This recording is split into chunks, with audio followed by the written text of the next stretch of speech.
საშუალებლების უწყებებში განვითარებული მოვლენების სრულყოფილი გამოძიებისთვის საქართველოს პროკურატურა პატიმართა წამების სამსახველი ფაქტობრივი მტკიცებულებების წარმოდგენას საზოგადოებას თხოვს.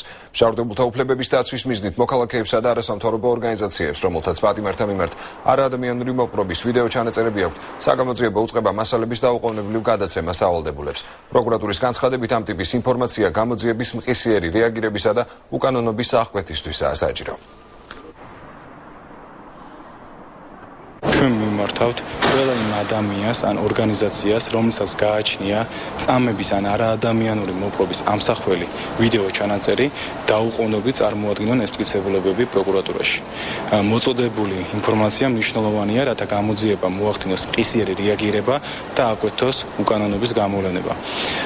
გასათვალისწინებელია ის ფაქტი, რომ დანაშაულის ამსახველი უტყუარი მტკიცებულების და ამ შემთხვევაში სწორედ ვიდეოფილი გახლავთ უტყუარი მტკიცებულება, ამ ვიდეოფილის წარუდგენლობა იჯება სისხლის სამართლის კოდექსის 379 მუხლით.